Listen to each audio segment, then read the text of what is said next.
अस्सलाम वालेकुम dear students, उम्मीद है आप खैरियत से होंगे। आज का जो हमारा टॉपिक है वो है स्पेक्ट्रम।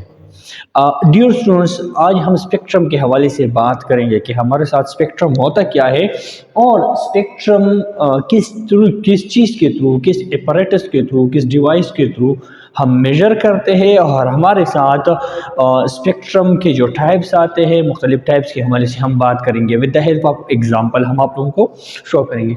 तो डियर स्टूडेंट्स, आइए स्टार्ट करते हैं स्पेक्ट्रम से।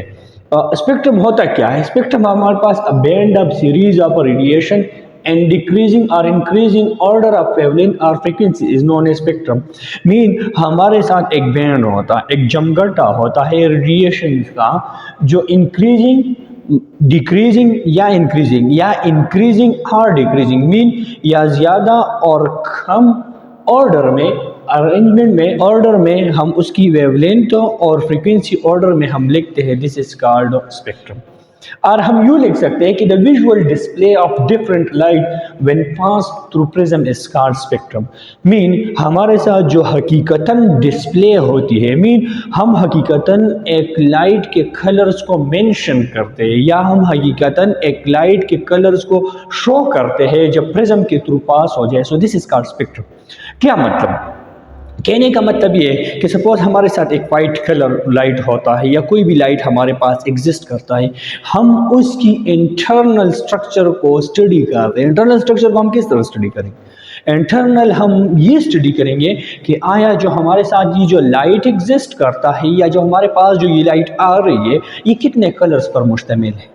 तो ये हमें कैसे पता चलेगा? जब हम इसको प्रिज्म के थ्रू पास करेंगे, उससे जितने कलर्स हमारे पास आएंगे, दिस फिनोमेना को या इसी प्रोसेस को या इसी चीज़ को हम क्या कहते हैं? स्पेक्ट्रम कहते हैं। तो डियर स्टूडेंट्स, इसी फिनोमेना को या इस कलर्स की मेजरमेंट को एनालिसिस के लिए हम अपरेटस, एक डिवाइस, एक इंस्ट्रूमेंट इस्तेमाल करते हैं और इसी इंस्ट्रूमेंट को हम क्या कहते हैं? स्पेक्ट्रोपोटोमीटर। स्पेक्ट्रोपोटोमीटर एक्चुअली एक ऐसा डिवाइस होता है कि यहाँ पर आप लोगों को एग्जांपल में मैं बताऊंगा कि किस तरह हम इस डिवाइस को इस्तेमाल करेंगे। सो डियर स्टूडेंट्स, अब ये हमारे पास एक जनरल एग्जांपल है। एक वाइट लाइट आ जाती है और हमारे साथ प्रिज्म के थ्रू पास होती है और वही वाइट लाइट हमें 7 मुख्तलिफ कलर्स देते हैं, जो हम किस चीज़ की बुनियाद पर रिप्रेजेंट करते हैं। हमने इसको लिखा है on the order of decreasing order. हमने from top to bottom decreasing order of wavelength में हमने इसको लिखा है। तो डियर स्टूडेंट, सबसे पहले हमारे पास क्या आएगा? रेड आएगा, ऑरेंज आएगा, येलो आएगा, ग्रीन आएगा, ब्लू, इंडिगो एंड वायलेट। ये 7 कलर्स हमारे पास उसके रिजल्ट में आ जाते हैं। तो डियर स्टूडेंट्स, अब अगर हम यहाँ पर इस एग्जाम्पल को शो करते हैं कि ये किस तरह गया, तो ये डियर स्टूडेंट हमारे पास एक जनरल वाइट लाइट है, एक जनरल वाइट लाइट, या हम ये वाइट लाइट यूँ लेते हैं कि हमारे पास ये एक सनलाइट है। अब अगर ये ही सनलाइट हम प्रिज्म के थ्रू पास करेंगे तो ये हमें 7 मुख्तलिफ कलर्स देंगे। तो डियर स्टूडेंट्स, अक्सर स्टूडेंट यहाँ पर कंफ्यूज होते हैं कि ज़रूरी है कि ये 7 कलर से मुख्तलिफ बनाओ। नहीं, ये जो सनलाइट होता है ये हमारे साथ 7 कलर से बना नहीं, ये ज़्यादा कलर से बना है। लेकिन ये जो 7 कलर्स हमारे पास है ये विजिबल है, मीन हम इसको नेक्ड आई से देख सकते हैं, तो इसलिए हम इसको रिप्रेजेंट करते हैं। या हमारे पास यूँ भी हम कह सकते हैं कि मेजॉरिटी ऑफ द सन जो है, सनलाइट जो हमारे पास आ रही है, वो इन 7 कलर से बनी होगी। जो हमारे पास किस वेवलेंथ में होगा? जो हमारे पास विजिबल रीजन में, वो 750 नैनोमीटर से लेकर, या हम यूँ लिख सकते हैं कि 400 नैनोमीटर से लेकर 750 नैनोमीटर तक ये 7 कलर्स का वेवलेंथ आएगा। तो डियर स्टूडेंट्स, अब यहाँ पर हम देख सकते हैं कि आपके पास सबसे ऊपर जो कलर आ गया, रेड आ गया, इसका वेवलेंथ 620 नैनोमीटर से लेकर 720 नैनोमीटर तक होगा। और उसके बाद हमारे पास ऑरेंज आएगा, जिसको 590 नैनोमीटर से लेकर 520 नैनोमीटर तक, इन दोनों के दरमियान इसका वेवलेंथ आएगा। और थर्ड वन हमारे पास ग्रीन आएगा, 570 से लेकर 590 तक आएगा। ब्लू आएगा हमारे साथ 500 से लेकर, येलो आएगा 570 से लेकर 590 तक। ब्लू आएगा हमारे पास 500 से लेकर 570 तक। ब्लू आएगा हमारे पास 460 से लेकर 500 तक। इंडिगो आएगा 440 से लेकर 460 तक। और हमारे पास वायलेट आएगा 400 से लेकर 440 तक। हमारे पास ही वेवलेंथ शो करेगा। अब डियर स्टूडेंट, हम ये लिख सकते हैं कि from the top to the bottom wavelength decreases and energy and frequency increase. हम यूँ कह सकते हैं कि हमारे साथ जब वेवलेंथ कम होता जा रहा है मीन हम इसको यहाँ पर थोड़ा बहुत यहाँ पर शो करेंगे, यूँ हम यूँ शो करेंगे, इसी तरह ये एक रेडिएशन है हमारे पास। अब अगर हम इसका देख लें, इसका जो वेवलेंथ है हमारे पास, ये जो लैम्डा हमारे पास हम लिख सकते हैं यहाँ पर जो लैम्डा आ रहा है ये कम हो रहा है। जब वेवलेंथ कम होगा तो नंबर ऑफ रेडिएशन ज्यादा पास होगी एक पॉइंट से। So this is called frequency. हम उसको क्या कहते हैं? फ्रीक्वेंसी। लेकिन ये मेरे साथ एक पॉइंट है, अब इस पॉइंट से या सिंपली मैं यहाँ से ये पॉइंट ले लेता हूँ, ये मेरे साथ एक पॉइंट है। अब अगर ये वेवलेंथ मेरे साथ छोटा है, distance between two consecutive thrust and thrust कम आ रहा है, तो ये हमारे पास क्या होगी? इसकी वेवलेंथ कम होगी। जब वेवलेंथ इसकी कम होगी तो हमारे पास डियर स्टूडेंट्स इसकी फ्रीक्वेंसी ज़्यादा होगी, नंबर ऑफ वेव ज़्यादा वेव्स हमारे साथ एक पॉइंट के थ्रू पास होंगे। सिमिलरली अब अगर हम देख लें, हमारे पास दूसरा इन रेडिएशन आ रहे, इसका वेवलेंथ ज़्यादा है। अब इसके लिए भी मैंने एक पॉइंट रख लिया। अब इसका अगर हम देख लें, यहाँ पर डिस्टेंस बहुत ज़्यादा है एज कम्पेयर टू इस एबव के, तो यहाँ पर कम रेडिएशंस पास होंगी। तो हम कह सकते हैं कि आपके पास जब टॉप टू बॉटम हम जा रहे हैं तो हमारे पास जो वेवलेंथ होता है रेडिएशंस का वो डिक्रीज होता है और उसकी फ्रीक्वेंसी क्या हो जाती है? वो इंक्रीज होती है और उसकी एनर्जी क्या होती है? वो भी बढ़ जाती है। मोर एनर्जी, रेडिएशन की एनर्जी क्या होगी? ज़्यादा होगी। These 7 colours are invisible region, already हमने इसको एक्सप्लेन कर दिया। यहाँ पर एक और बात करते हैं, light bending is inversely proportional to the wavelength, कि हमारे पास जब लाइट बेंड होती है मीन जितना वेवलेंथ हमारे पास कम होगा उतनी हमारे पास बेंडिंग क्या होगी? ज्यादा होगी, क्योंकि इनवर्स रिलेशन। यहाँ पर हम इसको यूं एक्सप्लेन करते हैं। अक्सर स्टूडेंट्स पूछते यहाँ पर एक सवाल आ जाता है स्टूडेंट के जहन में कि अब यहाँ से जब लाइट पास होती है तो इट्स मीन जिस लाइट के पास वेवलेंथ कम होता है तो इट्स मीन इसकी एनर्जी ज़्यादा होगी। जब इसकी एनर्जी ज़्यादा होगी तो इसको तो होना चाहिए कि वो एक मीडियम से लेकर दूसरे मीडियम में आसानी से पास हो जाए और बेंड होना उसका कम हो। लेकिन हम इसको एक्सप्लेन करते हैं यहाँ पर यूँ, यही सवाल अक्सर स्टूडेंट पूछते हैं। तो डियर स्टूडेंट्स, यहाँ पर हमारे पास जो बेंडिंग है उसकी जिसकी उस रेडिएशंस की या उस कलर की ज़्यादा है जिसकी वेवलेंथ हमारे पास कम हो। तो अब अगर हम डियर स्टूडेंट ले लें, क्रिकेट हम देखते हैं अक्सर। क्रिकेट में हमारे पास एक बॉलर फास्ट होता है, एक बॉलर स्लो मीडियम बॉल करता है, एक स्पिन बॉल करता है। जो बॉलर फास्ट बॉलिंग करता है अगर हम उसको देख ले और उसकी बॉल जब आ जाती है और बैट्समैन उसको मामूली टच कर ले तो वो ज़्यादा तेजी के साथ बेंड होके मूव करता है। और जो स्लो मीडियम बॉल करता है या हमारे पास स्पिन बॉलिंग करता है, अब अगर उसकी बॉल को बैट्समैन टच कर ले तो इतना बेंडिंग शो नहीं करता। तो इसी वजह से डियर स्टूडेंट हम कह सकते हैं कि जिस रेडिएशंस का वेवलेंथ या जिस कलर का वेवलेंथ हमारे पास कम होता है और उसी की बेंडिंग इसलिए ज़्यादा होगी, जब ये मीडियम से टकराएगी तो ये ज़्यादा रिपल्शन काज करेगी। तो इसी वजह से हम कह सकते हैं कि हमारे पास जो ये वाला वॉयलेट जो कलर है इसकी बेंडिंग इसलिए ज़्यादा है as compare to other colours के। अगर हम इस डायग्राम में देखें तो हमें साफ नज़र आ रहा है, तो हम कह सकते हैं कि हमारे पास इसी बुनियाद पर इसका जो बेंडिंग है ये इसी वजह से ज़्यादा है कि ये रिपल्शन ज़्यादा काज करेगा। मीन ये एक मीडियम में आ गया, एक पार्टिकल से टकरा गया तो वो उसी इससे जल्दी रिफ्लेक्ट किया, हमारे पास हम कह सकते हैं कि उससे रिपल्शन ज़्यादा खास करेगा, तो इसलिए इसकी बेंडिंग क्या हो जाएगी? इंक्रीज होगी। तो इस स्टेटमेंट का मतलब ये, अक्सर इस स्टेटमेंट पर सवाल आता है कि light bend, explain the statement light bending is inversely proportional to the wavelength. अब आते हैं dear students types of spectrum के हवाले से हम बात करते हैं। तो टाइप्स ऑफ स्पेक्ट्रम में हमारे पास एक्चुअली जो जनरल हम ये टाइप्स एक्सप्लेन करते हैं तो हमारे पास दो टाइप्स आते हैं। एक हमारे पास होता है विजिबल स्पेक्ट्रम होता है और एक इनविजिबल स्पेक्ट्रम। तो सिंपली हम कह सकते हैं कि विजिबल स्पेक्ट्रम जो होता है वो नेकेड आइज के थ्रू नज़र आ सकते हैं, मीन हम उसको इंसानी आंख के थ्रू देख सकते हैं।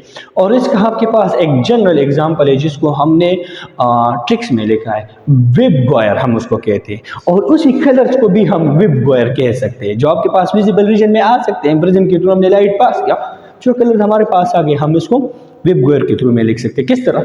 विब गोयर का मतलब क्या है? Violet, indigo, blue, green, yellow, orange and red. तो हम कह सकते हैं कि violet, indigo, blue, green, yellow, orange and red के थ्रू हम इसको कह सकते हैं। तो वाइब गिर के जितने भी कलर मीन प्रिज्म से लाइट पास हुआ तो हमारे पास जो रेडिएशंस आते हैं उसी रेडिएशंस के मुताबिक हमारे पास जितने भी कलर्स आएंगे हम इसको विजिबल या हम कह सकते हैं नेक्ड आई के थ्रू हम उसको देख सकते हैं। दूसरा हमारे पास इनविजिबल आता है the spectrum which is can not be seen through necked आई, जिसको हम क्या कहते हैं नेक्ड आई से इंसानी आंख से नहीं देख सकते। जो आपके पास एग्जांपल है ultraviolet, infrared radiation, X rays, gamma rays. तो हम डियर स्टूडेंट्स कह सकते हैं कि आपके पास वायलेट 400 नैनोमीटर से लेकर 440 नैनोमीटर मीन इंसानी आंख इसको देख सकता है, लेकिन इसके नीचे वेवलेंथ मीन जिसकी रेडिएशन ज़्यादा है, जिसकी वेवलेंथ कम है, एनर्जी ज़्यादा है, फ्रीक्वेंसी उसकी ज़्यादा है, वो आपके पास क्या है अल्ट्रा वायलेट।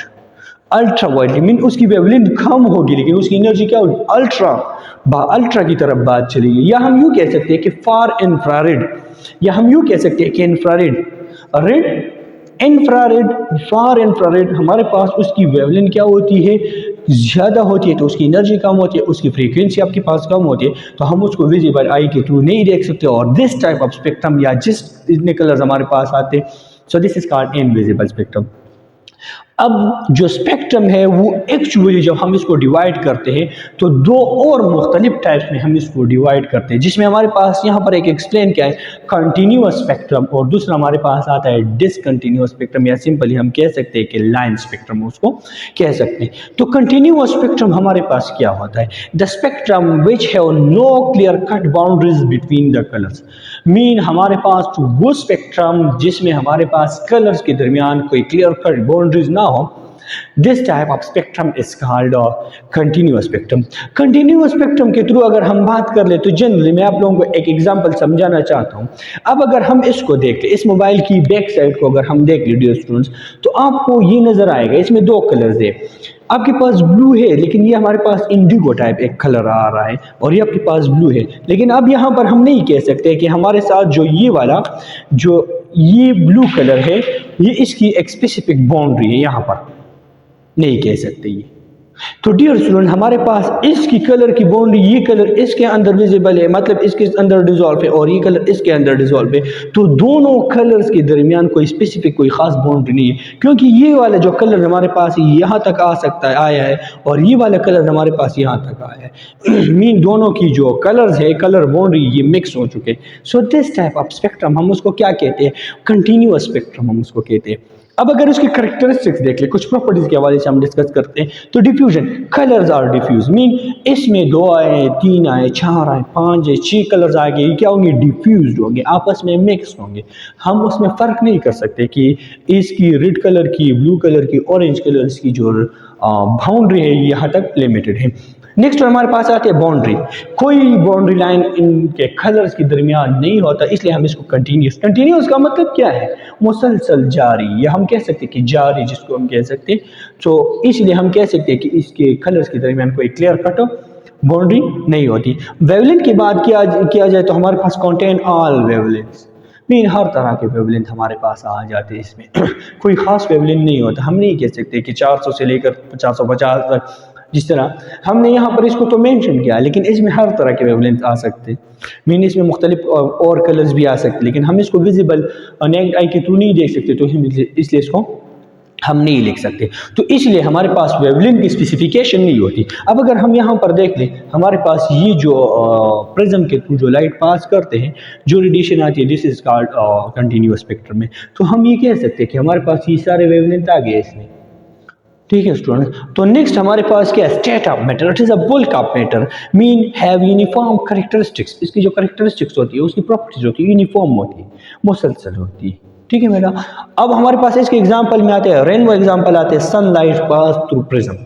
अब अगर हम कौसे कज़ा को देख लें, कौसे कज़ा में कोई भी डिफ्रेंशिएशन, कोई भी बंदा फ़र्क नहीं कर सकता कि जो हमारे पास रेड कलर नज़र आ रहा होता है या ब्लू कलर नज़र आ रहा होता है या इंडिगो कलर नज़र आ रहा होता है, और हम उसमें फ़र्क कर ले कि इंडिगो, ब्लू, रेड की यहाँ तक बॉन्ड, कोई भी फ़र्क नहीं कर सकता। ये आपस में बिल्कुल हम यूँ कह सकते हैं कि ये इसी तरह मिक्स होते हैं, बिल्कुल इसी तरह मिक्स होते हैं, जिस तरह ये दोनों हाथ आपस में मिल गए मीन ये हाथ इस तरह आ गया, ये हाथ इस तरफ आ गया, इसी तरह मिक्स होते हैं। तो हम बेटा आपके पास एक एग्जांपल आप लोगों के सामने, अब अगर हम इस एग्जांपल को देख लें तो हमारे पास 2 कलर्स के एग्जांपल हमने जनरली मेंशन किया है। अब अगर कंटिन्यूअस स्पेक्ट्रम का कोई भी एग्जांपल यहाँ पर आ जाए तो हम कह सकते हैं, अब अगर रेड का देख लें तो रेड की बाउंड्रीज कुछ यहाँ तक आ गई है, कुछ यहाँ तक आ गई, और ब्लू की कुछ रेडिएशन यहाँ तक आ गई, कुछ यहाँ तक आ गई, मिक्स हो गए दोनों आपस में। तो हम ये नहीं कह सकते कि हमारे पास ब्लू की बाउंड्री यहाँ पर है या यहाँ पर है, या रेड की बाउंड्री यहाँ पर है या यहाँ पर है। तो दोनों आपस में मिक्स हो चुके हैं। हम इसमें फ़र्क नहीं कर सकते, हम इसमें डिफरेंशिएशन नहीं कर सकते। तो इसी वजह से हम इसको कंटिन्यूअस स्पेक्ट्रम कहते हैं, मीन डिसॉल्विंग स्पेक्ट्रम हम कह सकते हैं कि दो इसके स्पेक्ट्रम के जो कलर्स होते हैं वो आपस में क्या हो जाते हैं, डिसॉल्व हो गए होते हैं। डियर स्टूडेंट्स, अब आते हैं और स्पेक्ट्रम के सेकंड टाइप की तरफ। पहला टाइप हमने पढ़ लिया कंटिन्यूअस स्पेक्ट्रम। अब आते हैं हमारे पास लाइन स्पेक्ट्रम। लाइन स्पेक्ट्रम होता क्या है? तो डियर स्टूडेंट्स, हम line spectrum the spectrum which have clear cut boundaries between the colours. अब अगर हम यहाँ पर देख ले तो हम कहते हैं which have no clear cut boundaries. Continuous spectrum हम पढ़ रहे थे और लाइन स्पेक्ट्रम हमें ये बताता है कि वही स्पेक्ट्रम जिसके कलर्स के दरमियान क्लियर कट बाउंड्रीज होती, मीन एक कलर दूसरे कलर से एक ख़ास बाउंड्री के दरमियान एक ख़ास वाल पर हम दीवार लेंगे, बाउंड्री के हिसाब से जुदा होता है। This is called line spectrum. Diffusion है तो वहाँ पर कलर्स की डिफ्यूजन हो गई थी और यहाँ पर कलर्स की डिफ्यूजन नहीं है। Colours are not diffused into each other. तो जिस तरह हम कह सकते हैं कि कलर जब डिफ्यूज नहीं है, मिक्स नहीं है एक दूसरे के अंदर, तो हम यूँ कह सकते हैं कि हमारे पास उसके दरमियान क्या होगी, बाउंड्री लाइन होगी। इसका एग्जाम्पल हम सिंपल ही देख सकते हैं। डियर स्टूडेंट्स, आप देख सकते हैं ये मेरे साथ दो मार्कर हैं, ये एक मार्कर है। इसी मार्कर का एग्जाम्पल अगर हम ले लें तो डियर स्टूडेंट, ये मार्कर हमारे पास क्या है, ये ब्लैक है, ब्लैक कलर है, ठीक है। तो ये अगर कोई भी स्पेक्ट्रम कोई भी लाइट कलर्स इम्पार्ट करता है तो हम इसके एग्जांपल यूँ लिख सकते हैं लाइन स्पेक्ट्रम में। तो ये मेरे साथ एक रेड है, ये ब्लैक है। तो डियर स्टूडेंट, दोनों को मैंने मिला दिया। अब इनके दरमियान हम यूँ कह सकते हैं, यहाँ पर इस साइड पर, इसको देख लें, इस साइड्स पर हम कह सकते हैं, या यूँ मैं यहाँ से इसको यहाँ पर लगा लूँगा इस तरह, तो इसको हम कह सकते हैं कि ये ब्लैक है और इसके बाद क्या हुआ, रेड शुरू हुआ। सो दोनों के दरमियान एक स्पेसिफिक एक खास बाउंड्री मौजूद है। So this type of spectrum हम कह सकते हैं कि इसको हम क्या कहते हैं, लाइन स्पेक्ट्रम। तो डियर स्टूडेंट, अब अगर दोनों के दरमियान कोई बाउंड्रीज मौजूद है तो it's mean have particular type of wavelength, mean एक खास किस्म का कलर आएगा। तो लाजमी बात है, हम कह सकते हैं कि एक कलर आते हैं, दो कलर आते हैं। तो यहाँ पर तो 7 कलर हमारे पास, 6 कलर, 5 कलर, 3 कलर डिफ्यूज थे, लेकिन यहाँ पर एक कलर आएगा, 2 आएगी, 3 आएगी, तो उसी का एक खास वेवलेंथ होगा। तो हम कह सकते हैं कि अगर आपके पास सपोज येलो आ गया, येलो कलर आ गया, विजिबल आ गया, आंखों को हम देख सकते, तो येलो का तो हमारे पास एक स्पेसिफिक वेवलेंथ था, तो इसलिए हम कह सकते हैं कि इसका एक खास किस्म का वेवलेंथ होगा। स्टेट ऑफ मैटर क्या होगा, ये characteristics of matter which is an atomic state, mean ये आपके पास तब एग्जिस्ट करेगा जब वो एलिमेंट या वो कंपाउंड जो आपके पास एटॉमिक फॉर्म में चले जाए, वहीं पर आपके पास ये एग्जिस्ट करता है। एग्जाम्पल में ले सकते हैं, जब सोडियम को हम आग पर रख लेते, जला लेते, तो ये आपके पास येलो कलर देता है और पोटाशियम आपके पास क्या करता है, वायलेट कलर देता है। अब ये आपके पास एग्जाम्पल मौजूद है, ये इस फॉर्म में रहता है। डियर स्टूडेंट, अगर आप इसको देख ले, सोडियम का ये कलर है, तो ये जो आपके पास बिल्कुल वाइट नज़र आ रहा है, तो हमारे साथ तो येलो कलर नहीं, येलो कलर के थ्रू हम मेंशन करते हैं, लेकिन ये हमारे पास क्या है, सोडियम का कलर है, ये येलो है, ये भी येलो है। और दरमियान में जो ब्लैक लाइन्स आप लोगों को नजर आ रहे हैं, तो ब्लैक लाइन्स ये शो करते हैं कि इनके दरमियान ये बाउंड्रीज है, मीन ये डार्क कलर है, ये कुछ भी शो नहीं करता, ब्लैक बैकग्राउंड नजर आ रहा है।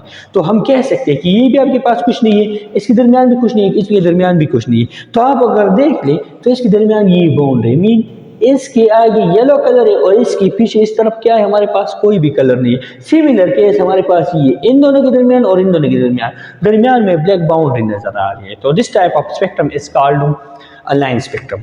उम्मीद है आप लोगों को समझ आ गई होगी।